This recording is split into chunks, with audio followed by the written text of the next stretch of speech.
Hello guys, this is Yara here, and I just got done watching the European Nationals, and the winner is none other than Esteban. Let's look at the few clips of when this duel is ending. He gets on the battle phase, goes in the transcendent battle.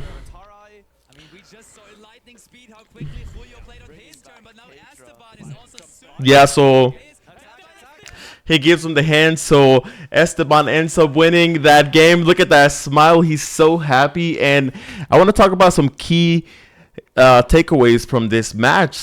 But also congratulations to Esteban for winning with TENPAI. So on the finals, we did not see Snake Eyes, which is something that I will touch later in the video.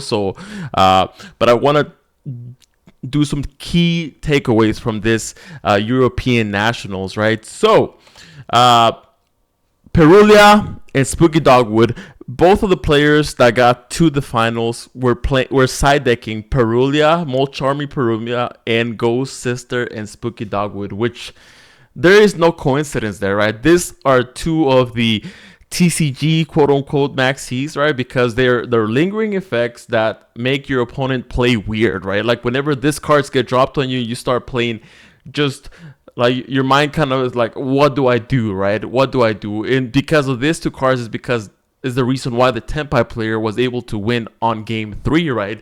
He was able to draw into multiple cards, gain a ton of life points that allowed him to play through the Protoss lock, the Fire lock. He was like, if I'm up 20,000 life points, guess what? Even if I do get fire locked, I'm not going to lose that game, right? So that's what we saw in that game, and which was absolutely an insane game, by the way. It was an insane game. So Molcharmy, a lot of people downplayed it, especially a lot of Yugi tubers. They were saying, hey, Molcharmy Perulia is not really that good. Well, what is it going to give you? A one draw? Is it upstart? Not at all, right? Not at all. Most decks in Yu-Gi-Oh! Either normal summon, most decks in Yu-Gi-Oh! Normal summon, right? But on top of that, most decks special summon from hand, right? So, or either normal summon multiple times. So, Molcharmy Perulia checks both of those decks. It's basically a pot of greed on the opponent's turn, which is better than a pot of greed during your turn, because during the opponent's turn, you can draw into a Nibiru or a hand trap, something along those lines that will help you stop them. So a pot of greed during your opponent's turn is 10 times better than a pot of greed on your own turn, right? Because it allows you to draw hand traps. So speaking of hand traps, the TENPAI player was not main decking hand traps, right? He was main decking board breakers like Raigeki and Lightning Storm.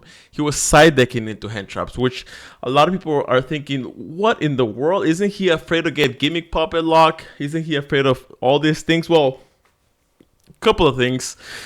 The reason why he wasn't afraid is because he knew that most people were not on branded. Most people were not on Ritual Beast. Most people were not on this FTK decks or Gimmick Puppet. Most people were on Snake Eye Fiendsmith, right? So the danger of getting FTK'd was very, very low, right? He probably faced 1 or 2 decks or up to 3 decks throughout the whole tournament that were FTK decks like Ritual Beast or Branded or those decks. So, and if by chance happens to face those decks, he sides into the hand traps, right? Which we saw in the Ritual Beast game. He sided into the Nibiru, which ended up winning him game 2. If it wasn't because of Nibiru, he would have lost this game. So I feel like if you're going to run a board breaker approach, you have to run hand traps in the side deck, because otherwise you're just gonna get blown out by FTK decks like Ritual Beast,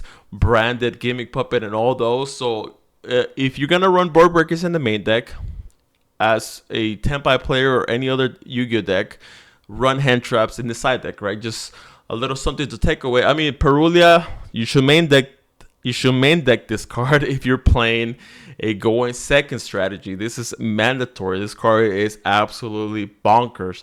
It makes your opponent play so weirdly. Like, they literally have to think, do I pass turn or do I allow my opponent to draw 1, 2, 3 cards, right? Which is absolutely broken. So Perulia in the TENPAI strategy is so good because Not only does it stop your opponent early on, which your opponent's probably hoping like, oh well, if I pass turn, I'm just gonna get back to turn 3 and play during turn 3. Well, guess what? Against TENPAI, there is no turn 3, right?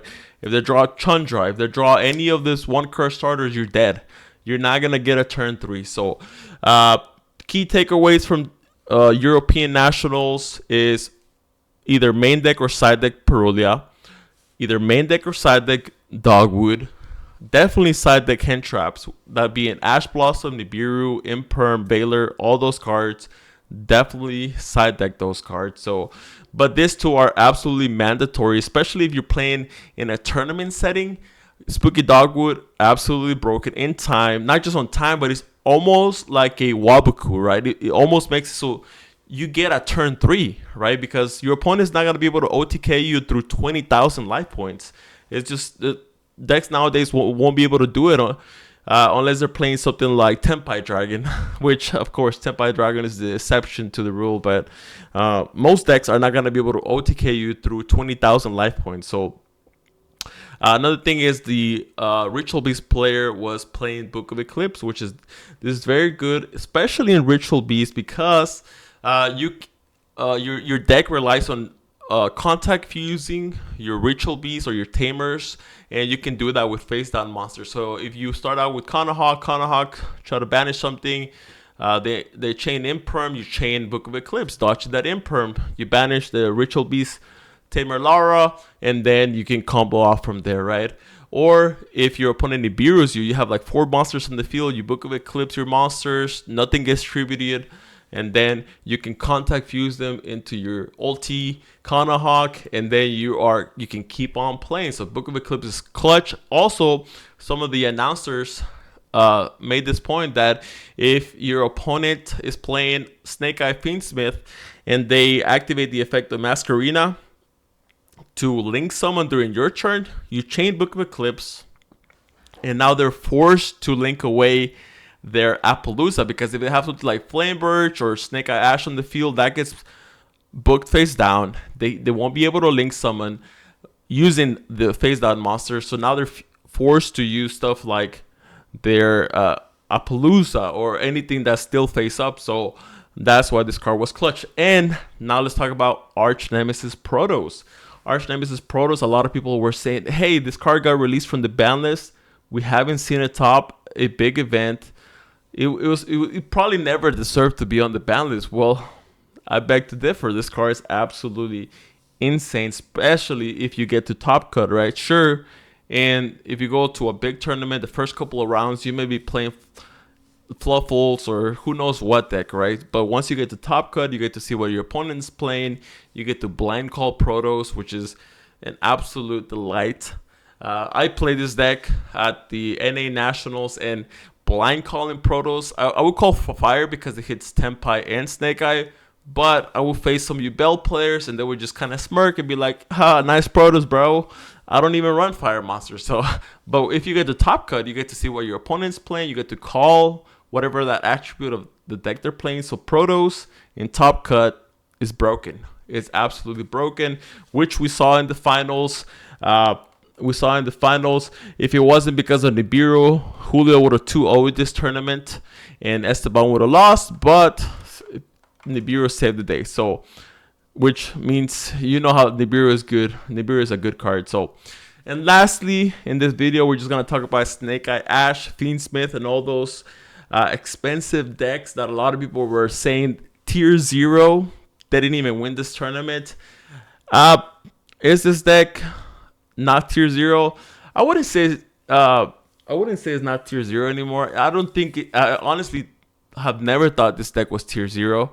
I think this deck is more like the best deck, right? Because everybody builds their deck to beat this deck, but it's definitely not like tier 0, like it's unbeatable type of thing. It's definitely beatable, has a lot of silver bullets, a lot of weaknesses. So shifter, DDG, stuff like that. So this deck definitely has a lot of silver bullets. So will Snake Eye go away? No. Will decks like TENPAI and Ritual Beast see more popularity? Yeah, definitely. definitely. Ritual Beast, I believe, is perhaps the hardest deck in Yu-Gi-Oh! Only because of the fact that you can only special summon the monsters once per turn. So it makes so for some pretty tricky scenarios where like you literally have to take into account 3 turns ahead of time. So it gets into some tricky scenarios. There's 2 hour long videos with guides, which they're like, this is just like a short tutorial. So if you played Ritual Beast, you know this deck is endless combos. But I think decks like Tenpai will definitely keep going up in popularity, especially because they're affordable. They're affordable decks, which they're kind of like, I'll let you spend $2,000. I'm gonna spend, definitely not $2,000. Something less expensive than that, and just OTK you with this less expensive deck. So shout out to all the Tenpai players, because you guys really like stick it to the people that have a lot of money, that are willing to blow $2,000, and you say, hey, spend your $2,000, build your whole board. I'm gonna break it, and I'm gonna do that in 1 turn, right? So, but yeah, shout out to the European winner Esteban playing Tenpai with, you see that huge smile right there. Look at him, he's so happy. I saw the interview before the finals. He was like, it's my dream to win nationals, which, congrats. I'm truly happy. I'm a Ritual Beast player, but I was actually rooting for Esteban because of that interview where he said, my dream all along was to be to win nationals, right? So congrats, Esteban. And yeah, just a couple of takeaways. Hope you guys enjoyed this video, but I'll catch you on the next time. Take care.